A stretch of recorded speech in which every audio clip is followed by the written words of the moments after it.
جاندی واری ڈرونا بنیو تے ہاتھ نہ لاندے ڈر دے، جنہ لئی تو پاپ کمائے اج کتھے نہیں تیرے کر دے۔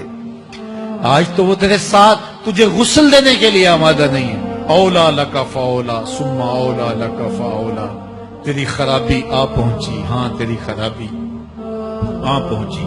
ایحسب الانسان ان یترک سدی، انسان دنیا میں یہ گمان کرتا ہے اس کو سدا چھوڑ دیا جائے گا۔ آج تو مفتی شہر ہے، آج تو علامۃ الدہر ہے، آج تو قاضی القضات ہے، آج تو منسٹر ہے، آج تو وزیر اعظم ہے، آج تو پہلوان ہے، آج تو شہزادہ ہے، آج تو بادشاہ ہے، آج تو زوراور ہے۔ آج تیری طاقت کے کیا کہنے، آج شیروں کو تو نچا لیتا ہے، ہاتھیوں کو تو بٹھا لیتا ہے۔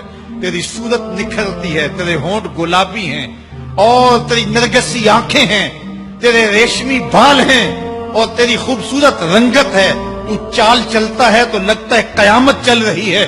تیرا قد رانا جو ہے وہ صنوبر کو شرماتا ہے۔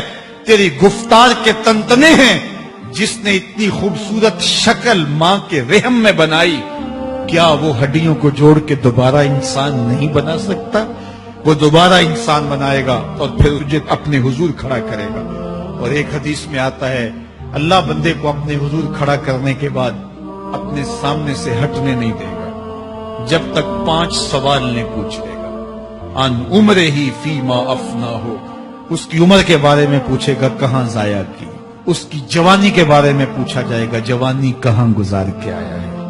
مجنو تو نہیں بنا رہا، خواہشات کا اسیر تو نہیں ہو گیا، دیوانوں کی طرح زندگی تو نہیں گزار کے آ گیا۔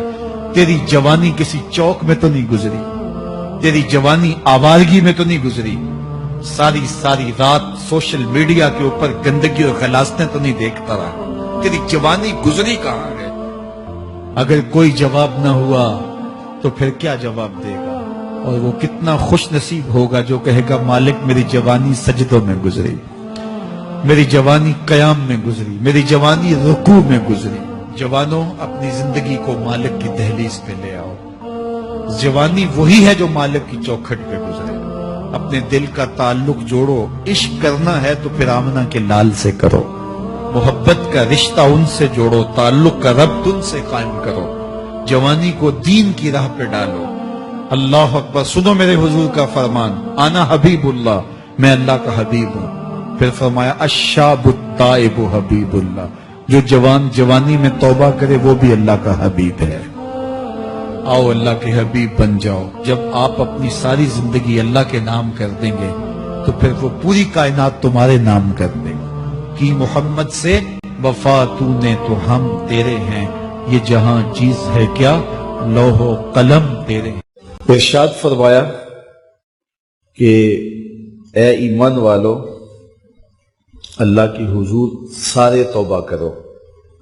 توبہ کرنے کا حکم اس آیت میں سب کو دیا گیا ہے۔ توب الی اللہ جمیعا، اے ایمان والو سب کے سب اللہ کے حضور توبہ کرو۔ علامہ اسماعیل حقی نے یہاں بڑی خوبصورت بات لکھی۔ وہ فرماتے ہیں کہ اللہ تعالیٰ نے سب کو توبہ کا حکم دے کے گناہ گاروں کا پردہ رکھ لیا۔ اگر صرف گناہ گاروں کو کہا جاتا کہ تم توبہ کرو اور ان پر واجب کر دی جاتی اور نیکوکاروں پر توبہ کرنے کا حکم نامہ نہ رکھا گیا ہوتا تو پھر گناہ گار توبہ کرتے تو وہ نمایاں ہوتے۔ تو یہاں نیکوکاروں کو کہا گیا ہے کہ تم بھی توبہ کرو، بدکاروں کو کہا گیا ہے تم بھی توبہ کرو۔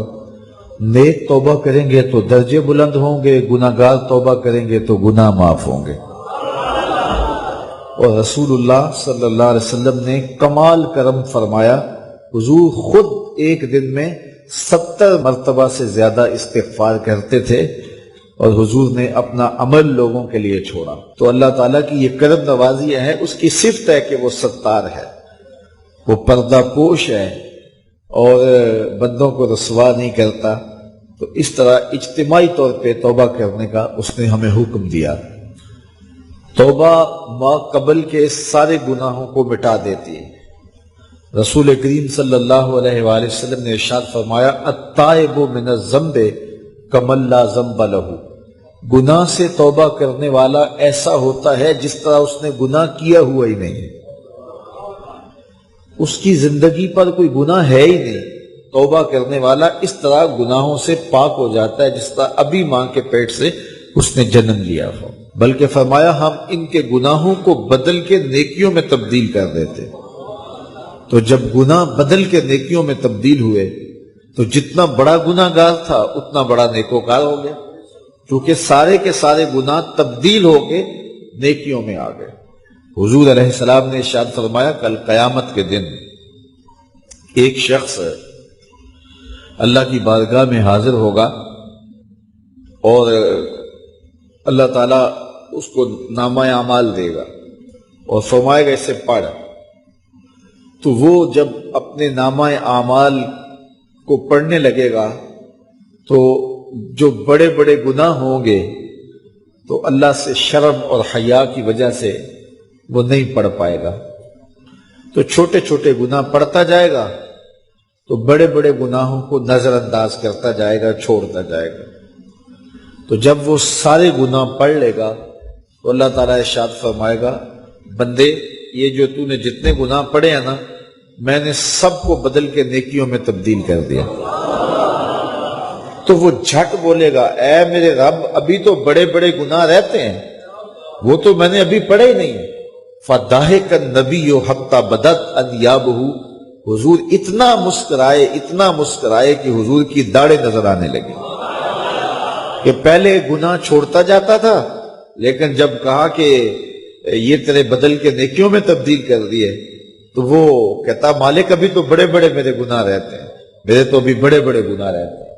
تو اللہ تعالیٰ گناہوں کو بدل کے نیکیوں میں تبدیل کرتا ہے، تو جتنا بڑا گناہ گار ہوا اتنا بڑا نیکوکار ہوا، اور یہ اللہ کے لیے کوئی مشکل نہیں ہے، وہ سارے گناہوں کو معاف کر دے، اس کے لیے کیا مشکل ہے؟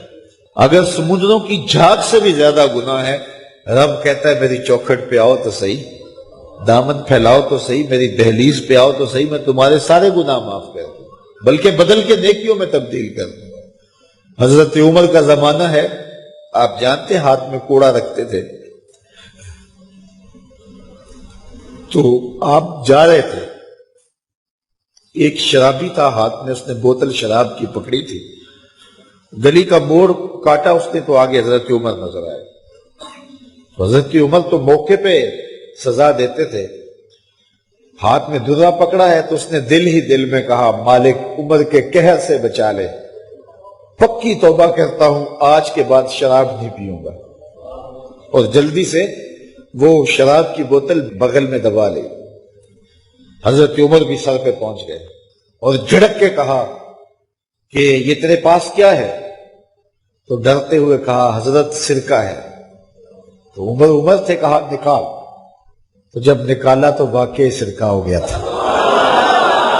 جو رب شراب کو سرکے میں بدلنے پہ قادر ہے وہ رب گناہوں کو نیکیوں میں بدلنے پہ بھی قادر ہے۔